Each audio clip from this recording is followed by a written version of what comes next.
Students, आज हम लोगों का टॉपिक है इंटरनेट प्रोटोकॉल। Internet protocol. अब ये जो प्रोटोकॉल है, ये वाला प्रोटोकॉल डेवलप कब हुआ था? ये प्रोटोकॉल डेवलप हुआ सितंबर 1981 में, और इस प्रोटोकॉल का जो इंटरनेट स्टैंडर्ड है वो स्टैंडर्ड नंबर भी मिला हुआ है RFC नंबर 791। अब इंटरनेट प्रोटोकॉल है क्या और किस लिए डिज़ाइन किया गया था? इंटरनेट, अब हम लोगों को पता है कि बहुत सारे नोड्स इंटरकनेक्टेड होते हैं एक दूसरे के साथ में।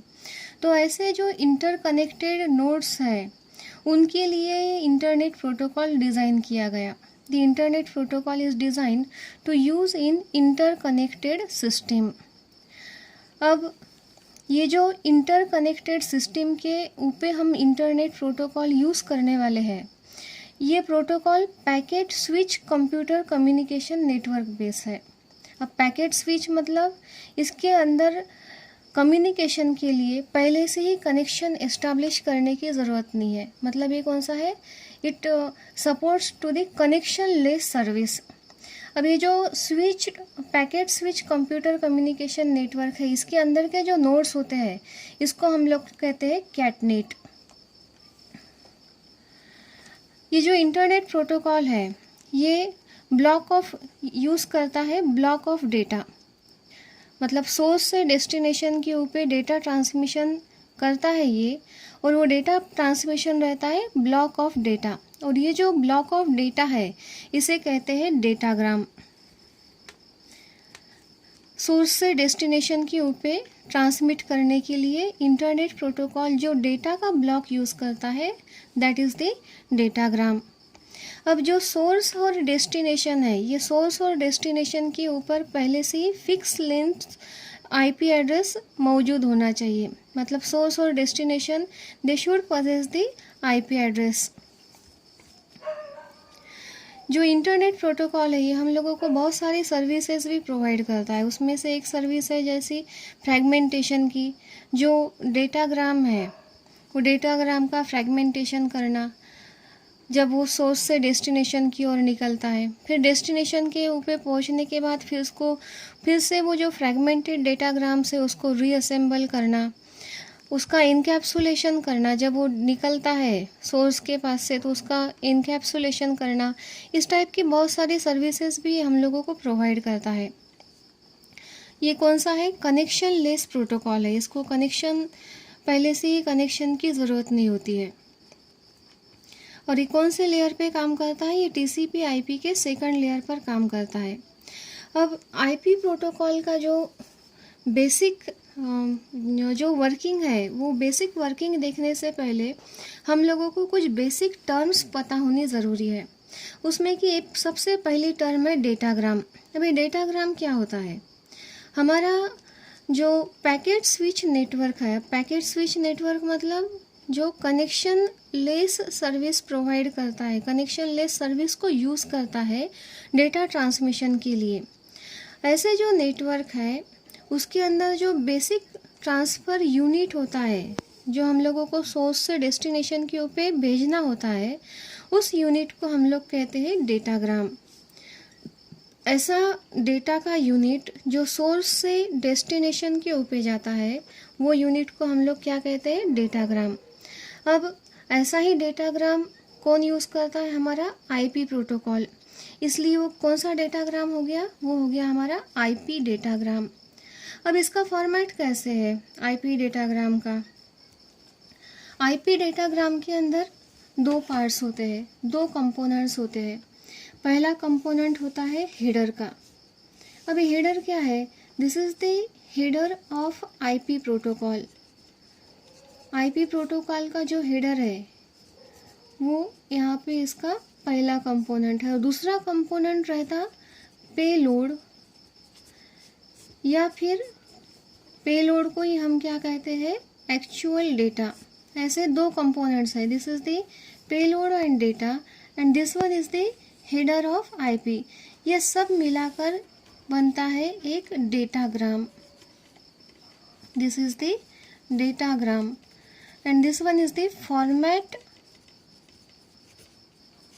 ऑफ आईपी डेटाग्राम, ये आईपी डेटाग्राम का फॉर्मेट है जिसके अंदर हेडर ऑफ आईपी रहेगा और पेलोड या फिर डेटा रहेगा। पेलोड मतलब अपर लेयर से लोअर लेयर पर आने वाला डेटा, जो डेटा हम लोगों को ट्रांसमिट करना होता है। ये डेटा को ही दूसरा वर्ड को क्या यूज़ करते हैं हम लोग, पेलोड यूज़ करते हैं। अब दूसरा जो बेसिक टर्म है वो है डेटाग्राम सर्विस। ऐसी सर्विस जो हमारा डेटाग्राम ट्रांसमिट करता है, सोर्स से लेकर डेस्टिनेशन तक ट्रांसमिट करता है, वो सर्विस मतलब कौन सी सर्विस हो गई, डेटाग्राम सर्विस। और जब सोर्स से लेकर डेस्टिनेशन के ऊपर ये डेटाग्राम जाएगा तो ऑब्वियसली जो पाथ होगा वो पाथ कौन सा होगा, ऑप्टिमल पाथ। छोटे से छोटा पाथ जो है that one is the optimal path. हमारा जो आईपी प्रोटोकॉल है ये डेटाग्राम सर्विस ही यूज़ करता है। दूसरी इम्पोर्टेंट टर्म है hop. Now what is the hop? जब सोर्स से लेकर डेस्टिनेशन के ऊपर हमारा डेटाग्राम जाता है तो उस वक्त बीच में जितने कोई नेटवर्क डिवाइसेस से होते हुए वो डेटाग्राम जाता है तो बीच में के जो नेटवर्क डिवाइसेस है, जैसे यहाँ पे हम लोग कंसिडर कर रहे हैं ये सोर्स है हमारा, ये डेस्टिनेशन है और बीच में दोनों को कनेक्ट करने के लिए ये network device R1 and R2 मतलब राउटर 1 एंड राउटर 2। यहाँ से सोर्स ने डेटाग्राम भेज दिया, सोर्स ने डेटाग्राम भेजने के बाद पहले वो राउटर 1 के पास आया, फिर राउटर 2 से होते हुए डेस्टिनेशन पर पहुँच गया। तो ये बीच में के जितने भी हमारे नेटवर्क डिवाइसेस है जिसके होते हुए हमारा डेटाग्राम डेस्टिनेशन पे जाएगा, ऐसे जो इंटरमीडिएट डिवाइसेस है उनको हम कहते हैं हॉप। अब यहाँ पे कितने हॉप हो गए, here hop number is equals to 2। अब देखिए हॉप की डेफिनेशन क्या है, number of intermediate network devices, this are the 2 intermediate network devices through which datagram must pass between source and destination, जिनके साथ में जिनके वजह से हमारा डेटाग्राम डेस्टिनेशन पर पहुंच रहा है। मतलब सोर्स से डेटाग्राम पहले राउटर 1 पर आया, राउटर 1 से राउटर 2 पे गया और 2 से डेस्टिनेशन पर गया। तो ये बीच में के ऐसे जितने भी नेटवर्क डिवाइसेस होते हैं उसको हम क्या कहते हैं, हॉप कहते हैं। अब यहाँ पे दूसरी एक कंडीशन लेंगे, दूसरी एक केस लेंगे, this one is the source और ये है हमारा डेस्टिनेशन। अब यहाँ पे हम लोग कंसिडर करते हैं 4 router, router 1, then router 2, 3 and 4। ये कुछ इस तरह से इसका नेटवर्क है। सोर्स से डेटाग्राम निकल गया, डेटाग्राम निकलने के बाद में यहाँ पर वो R1 पर आया, जो भी उसके ऑप्टिमल पाथ है वो डिसाइड होकर R1 से R2 और R2 से हमारे डेस्टिनेशन पर गया। मतलब डेटाग्राम R1 पर आता है, यहाँ से R2 पर आता है और यहाँ से डेस्टिनेशन पर जाता है। तो हमारे नंबर ऑफ हॉप्स कितने हुए यहाँ पर, ओनली 2, क्योंकि कंडीशन क्या है, datagram must pass between source and destination through that network devices. अब यहाँ पे R3 और R4 ये 2 राउटर है, लेकिन इसके होते हुए डेटाग्राम डेस्टिनेशन पर पहुँचा क्या, नहीं। इसलिए 4 नेटवर्क डिवाइसेस होने के बावजूद भी हॉप कितने बन रहे हैं हमारे यहाँ पे, सिर्फ 2, because they satisfies the condition of passing the datagram through them. अब इसके बाद में दूसरा टर्म है MTU। अब ये MTU क्या है, मैक्सिमम ट्रांसमिशन यूनिट। एक टाइम पर हमारा नेटवर्क या फिर जो नेटवर्क डिवाइस है वो ज़्यादा से ज़्यादा कितना डेटा ट्रांसमिट कर सकता है, that one is the MTU, maximum transmission unit. अब ये जो है ये हर नेटवर्क के हिसाब से चेंज होता है।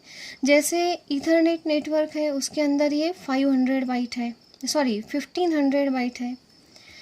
ये है basic terms, datagram, format of datagram, hop and MTU। अब इसके बाद में हम लोग देखेंगे हमारा जो आईपी एड्रेस है उसका हेडर फॉर्मेट, आईपी एड्रेस का हेडर फॉर्मेट कुछ इस तरह से है। यहाँ पे टोटल 13 फील्ड्स है। ये वर्जन से लेकर तो यहाँ पर ये आईपी ऑप्शन है, ये कितना फील्ड है, टोटल 13 फील्ड्स है। इसके अंदर सबसे पहला फील्ड आता है वर्जन। ये है वर्जन। ये वर्जन जो है ये कितने बिट्स का है, this is the 4 bit, 8 then 12 16 20 24 28 और ये 32 बीट। ये जो वर्जन है ये 0 से लेकर 4, ये कितने बिट का है, 4 बिट का। और ये वर्जन के अंदर आईपी प्रोटोकॉल का कौन सा वर्जन है वो यहाँ पे आता है। जैसे ये जो हेडर फॉर्मेट है ये स्पेशली IP4 के लिए है, IP वर्जन 4। तो यहाँ पे क्या आएगा, वर्जन में 4 number in the form of binary. अब पता है हम लोगों को कितने बिट का है, ये 4 बिट का है। तो वर्जन के अंदर यहाँ पे क्या आएगा, बाइनरी ऑफ 4, इस तरह से। अगर ये वर्जन 5 रहा तो क्या आएगा, 101। लेकिन जो वर्जन 5 है वो हम लोग यूज़ नहीं करते। जो वर्जन 5 है आईपी का वो स्पेशल पर्पस के लिए यूज़ होता है। दूसरा है version 6, IP version 6। IP version 6 के लिए यहाँ पे क्या आएगा, 6 का binary, this is for version 6, this is for version 4। ये हो गया वर्जन। ये जो फर्स्ट फील्ड है ये क्या डिनोट करता है, कौन सा वर्जन हम लोग यूज़ कर रहे हैं फॉर ट्रांसमिशन पर्पस। अब दूसरे जो फील्ड है ये फिर से कितने बिट की है, 4 बिट की है। ये फील्ड है IHL।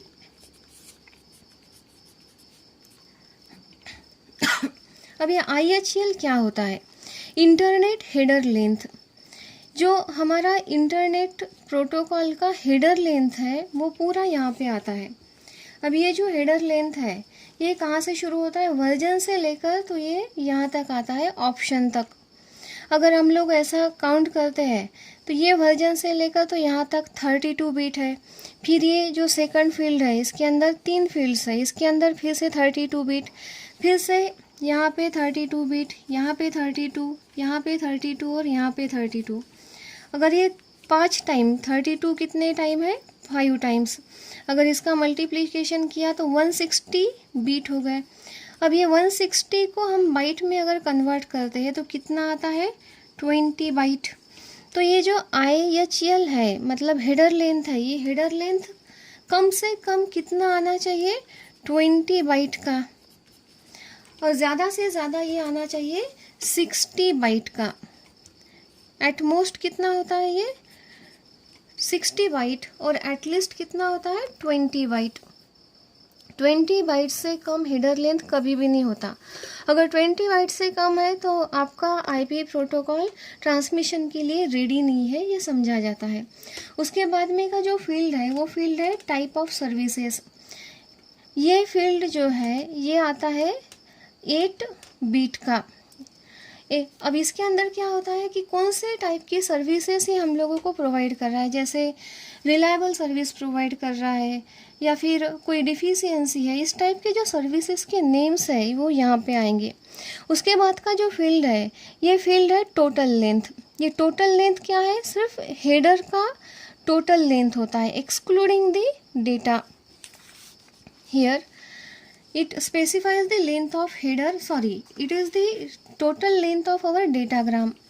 ये जो 4th नंबर है that one is the total length। तो ये क्या होता है, हमारा डेटाग्राम का टोटल लेंथ होता है।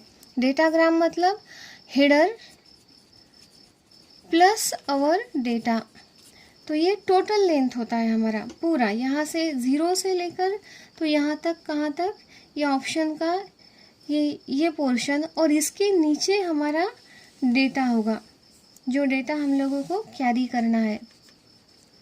और ये कैसा है, वेरिएबल इन लेंथ, इसकी जो साइज़ है ये फिक्स नहीं है। उसके बाद का जो फील्ड है वो फील्ड है 5th नंबर का, that one is the identification. अब ये जो आइडेंटिफिकेशन है उसके बाद का जो आईपी फ्लैग और फ्रैगमेंट ऑफसेट, ये जो 3 फील्ड होते हैं ये फ्रैगमेंटेशन से रिलेटेड है। जब जैसे कि हम लोगों ने देखा कि MTU होता है, एक टाइम पर कौन सा नेटवर्क कितना डेटा एक्सेप्ट कर सकता है या फिर कैरी कर सकता है, उसके हिसाब से जो हमारा पैकेट होता है, जो पूरा डेटा होता है, उसके हम लोगों को फ्रैगमेंट बनाने पड़ते। अब फ्रैगमेंट बनाने के बाद में फ्रैगमेंट का नंबर, वो फ्रैगमेंट कहाँ पर है नेटवर्क में, अभी वो कहाँ पर है, या फिर उसके आगे या पीछे कौन से फ्रैगमेंट्स है, उससे रिलेटेड पूरी इन्फॉर्मेशन आपको यहाँ पर मिलती है आइडेंटिफिकेशन, आईपी फ्लैग और फ्रैगमेंट ऑफसेट में। उसके बाद में दूसरा फील्ड है टाइम टू लीव। अब ये टाइम टू लीव किस लिए होता है, इसके अंदर एक पर्टिकुलर टाइम ड्यूरेशन या फिर नंबर ऑफ हॉप्स दिए जाते हैं। कभी कभी क्या होता है, सोर्स से हमारा डेटाग्राम निकल जाता है, लेकिन कहीं पर नेटवर्क प्रॉब्लम की वजह से या फिर दूसरा कोई राउटर या फिर नेटवर्क डिवाइस के प्रॉब्लम की वजह से वो आगे नहीं जा सकता, वहीं पे वो घूमता रहता है। फिर ऐसे उसने कब तक घूमना, डेस्टिनेशन पे कब पहुंचेगा, तो उसके लिए इस टाइम टू लीव में एक टाइम लिमिट दे देते। जब वो टाइम लिमिट या फिर नंबर ऑफ हॉप्स 0 बन जाता तो ऑटोमेटिकली जो डेटाग्राम है वो हमारा डिस्कार्ड हो जाता। उसके बाद में दूसरा फील्ड है, ये प्रोटोकॉल फील्ड है। अब आईपी प्रोटोकॉल दूसरे प्रोटोकॉल्स को भी यूज़ करता है। जैसे जो हमारा आईपी प्रोटोकॉल है ये कौन से लेयर पर काम करता है,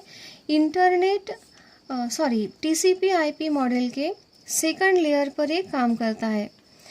ऊपर थर्ड लेयर है, third layer that is the transport layer. Transport layer से डेटा आईपी इंटरनेट लेयर पर आता है, तो उसका इनकैप्सुलेशन करेगा ये आईपी प्रोटोकॉल। फिर उसके बाद में इसके अलावा दूसरे प्रोटोकॉल रहते हैं, फॉर एग्जांपल ICMP प्रोटोकॉल, उसका इनकैप्सुलेशन होता है उस in the form of IP protocol. तो ऐसे जितने भी प्रोटोकॉल्स का डेटा इनकैप्सुलेट करता है ये आईपी प्रोटोकॉल, वो सारे प्रोटोकॉल्स की लिस्ट यहाँ पे होती है, उनके RFC नंबर यहाँ पे होते हैं। उसके बाद में दूसरा फील्ड है हेडर चेकसम। ये जो फील्ड है ये एरर डिटेक्शन के लिए यूज़ किया जाता है, लेकिन सिर्फ किसका एरर डिटेक्शन होगा, इसके अंदर सिर्फ हेडर फील्ड का ही चेकसम होता है। हेडर फील्ड कौन सा है, यहाँ 0 से लेकर तो यहाँ तक, ये जो 160 बिट ऑप्शन दिख रहा है यहाँ तक, सिर्फ इसका ही चेकिंग होगा। जैसे इसके साथ में जो डेटा आएगा, जैसे ये हो गया हमारा हेडर और इसके साथ में डेटा, तो सिर्फ चेक क्या होगा, हेडर का चेकसम, डेटा का चेकसम इसके अंदर नहीं होता। उसके बाद में नेक्स्ट फील्ड आता है सोर्स एड्रेस। ये सोर्स एड्रेस के अंदर हम लोग 32 बिट आईपी एड्रेस रखते, किसका, सोर्स मशीन का।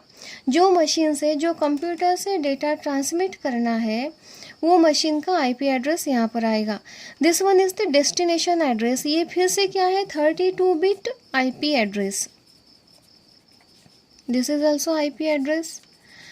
अब ये किसका है, डेस्टिनेशन का, जहाँ पर हम लोगों को डेटा भेजना है वो कंप्यूटर का 32 बिट आईपी एड्रेस है। उसके बाद में लास्ट फील्ड आता है आईपी ऑप्शन। इसके अंदर बहुत सारे अलग अलग ऑप्शंस होते हैं। अब ये ऑप्शंस के अंदर क्या होता है, जैसे फॉल्ट हैंडलिंग ऑप्शन होता है, मेजरमेंट ऑप्शन होता है, सिक्योरिटी ऑप्शन होता है, या फिर कभी कभी हम लोगों को पैडिंग बाइट्स यूज़ करना पड़ता है। तो ये सारा ऑप्शन कहाँ पर आता है, हमारे ऑप्शन फील्ड में आता है। इतना हो गया हम लोगों का हेडर फॉर्मेट। अब ये हेडर फॉर्मेट को छोड़कर नीचे हमारा डेटा होगा। ये जो हेडर फॉर्मेट है इसका साइज़ कितना है, that one is the 20 byte. ये 20 बाइट छोड़कर नीचे हमारा डेटा है। This is the all about IP version 4 header. अब इसके बाद में हम लोग देखेंगे कि इसका वर्किंग कैसे, या फिर कौन से बेसिक फंक्शंस ये आईपी प्रोटोकॉल हम लोगों को प्रोवाइड करता है। ये हम लोगों को 4 बेसिक फंक्शंस प्रोवाइड करता है। सबसे पहला बेसिक फंक्शन है एड्रेसिंग, बाद में पैकेजिंग, बाद में फ्रेगमेंटेशन, और 4th नंबर पर आता है एड्रेसिंग। 4th नंबर पर है राउटिंग। अब सबसे पहला देखेंगे हम एड्रेसिंग। अब एड्रेसिंग क्या है, हम लोगों ने अभी अभी क्या देखा, हेडर फॉर्मेट देखा। हेडर फॉर्मेट के अंदर 32 बिट एड्रेसेस देखे थे। ये डेस्टिनेशन एड्रेस। तो ये आईपी प्रोटोकॉल क्या करता है, डेस्टिनेशन एड्रेस यहाँ पर पुट करता है, put the address of destination in IP header. For किस चीज़ के लिए पुट करता है, for transmitting the datagram from source to destination. Source से डेस्टिनेशन पर डेटाग्राम ट्रांसमिट करने के लिए उसे डेस्टिनेशन का आईपी एड्रेस वहाँ पर लोकेट करना पड़ता है। बाद में दूसरा जो फंक्शन है इसका, वो फंक्शन है पैकेजिंग, या फिर उसे हम क्या कहते हैं, encapsulating, encapsulation of upper layer data. Upper layer कौन सी है इसकी, ट्रांसपोर्ट लेयर है। वहाँ से जो भी डेटा आता है, जो भी डेटाग्राम आता है, उसका एनकैप्सुलेशन करना, उसको ट्रांसमिशन के लिए रेडी कर कर डेस्टिनेशन की तरफ भेज देना। ये कौन सा इसका फंक्शन है, दूसरा, that one is the encapsulation. अब तीसरा और इम्पॉर्टेंट फंक्शन है, that one is the fragmentation. अब ये फ्रैगमेंटेशन क्या है, splitting datagram into small sections which are not enough for transmission over the network. हमारा जो डेटाग्राम है उसको स्प्लिट करना, छोटे छोटे फ्रैगमेंट्स में या फिर छोटे छोटे सेक्शंस में उसका स्प्लिटिंग करना, that one is the fragmentation. अब ये स्प्लिटिंग कैसे होता है वो देखेंगे हम। अब सपोज ये हमारा सोर्स है, अब सोर्स ने डेटाग्राम भेजा। अब हमारा डेटाग्राम कैसे है, डेटाग्राम के अंदर क्या है, डेटाग्राम का सपोज पूरा डेटाग्राम जो है उसका साइज है 3000 बाइट। ओके, अब ये पूरे डेटाग्राम का साइज है, पूरा डेटाग्राम ये सोर्स ने, यहाँ पे आगे कोई नेटवर्क डिवाइस है, राउटर 1 सपोज, और ये राउटर 1 किसी और नेटवर्क से कनेक्टेड है, सपोज नेटवर्क 1। अब ये सोर्स ने यहाँ पर भेज दिया।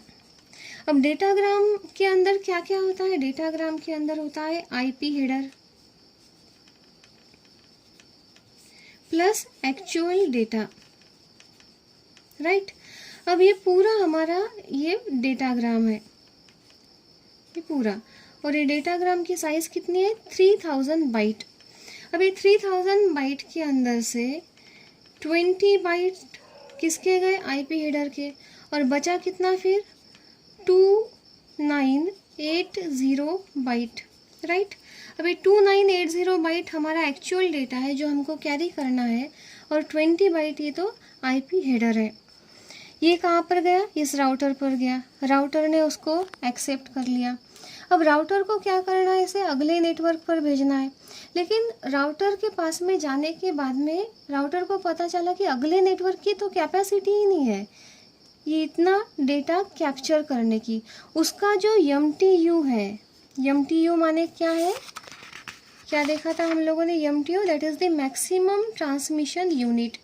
इसका जो MTU है वो सिर्फ 1500 बाइट का है,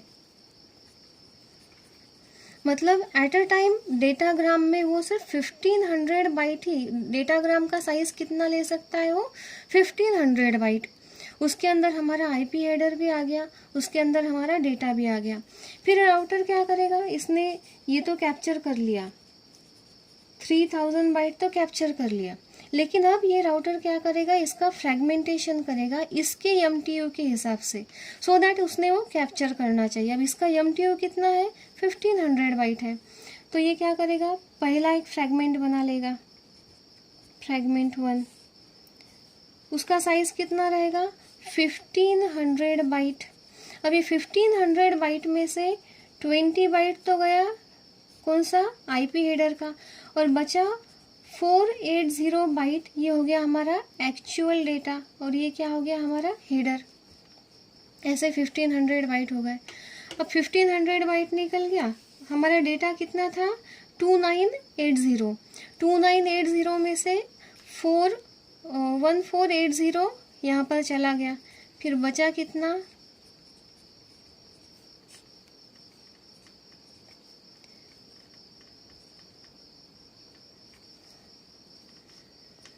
बचा फिर से 0 0 देन 5 एंड देन 1। फिर बचता है हमारा 1500 बाइट। अब 1500 बाइट बचने के बाद में अब दूसरा फ्रैगमेंट तैयार होगा, लेकिन हमारे MTU की कैपेसिटी कितनी है? MTU की कैपेसिटी है सिर्फ 1500 बाइट। फिर इसका फ्रैगमेंटेशन होगा, फ्रैगमेंटेशन में 20 बाइट, राइट। और 1500 में से यहाँ पे फिर से कितना जाएगा? 1480 बाइट। अब फिर से बचता कितना है हमारा? इसमें से 1480 निकाल लो, फिर बचता है सिर्फ 20। फिर हमारा थर्ड फ्रैगमेंट तैयार होगा, उसके अंदर IP हेडर 20 बाइट का, और ये हमारा डेटा कितना हो गया? 20 बाइट का। अब यहाँ पे हम लोगों को ये नहीं देखना है कि सिर्फ 20 तो बाइट बचा था, फिर इसके अंदर 10 बाइट और इसके अंदर 10 बाइट ऐड कर देती तो थर्ड फ्रैगमेंट बनाने की ज़रूरत ही नहीं थी। नहीं, जितना MTU का कैपेसिटी होगा, जितना MTU का साइज़ होगा, उससे उसके ऊपर हम हमारा डेटाग्राम बना नहीं सकते। अब ये यहाँ पर एडिशन कर लो, हमारा डेटा कितना था? 2980 था। यहाँ पे सबसे पहले 480, फिर से 1480, फिर से 20। ये इतना बनता है क्या? एक बार चेक कर लो। 18, 9 और ये 2980 इतना हमारा डेटा आ गया यहाँ पर। इस तरह से ये फ्रैगमेंटेशन होगा। फिर ये फ्रैगमेंटेशन होने के बाद ये राउटर क्या करेगा? इस नेटवर्क के पास में ये डेटाग्राम, ये हो गया इसका एक डेटाग्राम, एक फ्रैगमेंट मतलब एक डेटाग्राम, दूसरा फ्रैगमेंट दूसरा datagram, this one is the third datagram, ये जाएगा इस नेटवर्क के पास में। इस तरह से फ्रैगमेंटेशन प्रोसेस है। उसके बाद में लास्ट प्रोसेस है, लास्ट इसका सर्विस है, that service is the routing. अब इसके अंदर क्या होता है? Selection of path of transmission of datagram is routing. हमारा जो डेटाग्राम है उसका ट्रांसमिशन करने के लिए जो पाथ सिलेक्ट होता है उसको हम लोग क्या कहते हैं? Routing. For example this one is the source, this one is the destination. यहाँ पे बीच में कुछ राउटर्स लगे हैं, राउटर 1, राउटर 2, राउटर 3, राउटर 4। अब इसके अंदर से यहाँ पर हमारा डेटाग्राम आ गया। यहाँ पे डेटाग्राम आने के बाद में ये राउटर इसका ऑप्टिमल पाथ निकालेगा, क्योंकि हर राउटर के पास में अगले उसका जो नेक्स्ट आने वाला राउटर है या फिर उसका जो पीछे वाला राउटर है उसकी इन्फॉर्मेशन उसके पास में रहती है। उस हिसाब से इसका पाथ सपोज ये निकल गया, तो ये जो पाथ है that one is the routing. और बीच में जो आने वाले नेटवर्क डिवाइसेस है वो क्या है? Number of hops. ये जो पाथ निकलेगा वो जनरली ऑप्टिमल पाथ ही निकलता है। राउटर के पास में अपने अपने अल्गोरिदम्स होते हैं, वो अल्गोरिदम के हिसाब से राउटर इनका ऑप्टिमल पाथ ही निकालता है। तो इस तरह से IP प्रोटोकॉल क्या करता है? एड्रेसिंग करता है, एनकैप्सुलेशन करता है, फ्रैगमेंटेशन करता है और राउटिंग करता है। और फाइनली हमारा जो डेटाग्राम है वो डेटाग्राम कहाँ पर जाकर पहुँचता है? यहाँ पर डेस्टिनेशन पर। अब यहाँ पर हम लोग कह रहे हैं कि ये कनेक्शन लेस सर्विस है। यहाँ पर अब सपोज ये 3 फ्रैगमेंट हो गए, ये राउटर पर यहाँ पर 3 फ्रैगमेंट हो गए, तो ये 3 फ्रैगमेंट में से कौन से पाथ पर डालना है ये तो ये डिसाइड करेगा। लेकिन अगर मल्टीपल पाथ निकलते हैं लाइक दिस वन, तो ये राउटर मल्टीपल पाथ पर अलग अलग फ्रैगमेंट डाल देगा और अलग अलग जो फ्रैगमेंट है इस डेस्टिनेशन पर अलग अलग टाइम पर यहाँ पर आएंगे। और ये जो हमारा हेडर के अंदर से जो 3 फील्ड थे फ्रैगमेंटेशन के, वो 3 फील्ड से फिर इसका सीक्वेंस डिसाइड होगा, identification, IP flag and fragment offset. यहाँ पर फिर से उसका रीअसेंबलिंग होगा और ओरिजिनल डेटाग्राम हम लोगों को यहाँ पर मिल जाएगा डेस्टिनेशन पर। अब ये हो गया हमारा IP प्रोटोकॉल। अब IP प्रोटोकॉल बहुत ज़्यादा इम्पॉर्टेंट है, बहुत ज़्यादा सूटेबल भी है और पॉपुलर भी है, लेकिन इसके बावजूद भी इसके अंदर कुछ डिफिशियंसीज़ है। डिफिशियंसीज कौन सी है? Lack of error control, lack of assistance mechanism, जैसे what happen if something goes wrong, अगर कुछ गलत हो गया तो क्या करना है, ये नहीं डिसाइड कर सकता. What happen if a router must discard a datagram because it cannot find the router to the final destination, final destination का नेटवर्क डिवाइस ही नहीं मिला तो फिर क्या करना है. ऐसे कुछ सवालों का जवाब ये प्रोटोकॉल के भी पास में नहीं है. तो इस तरह से ये दो जो है, these are the deficiencies of IP protocol. Thank you very much.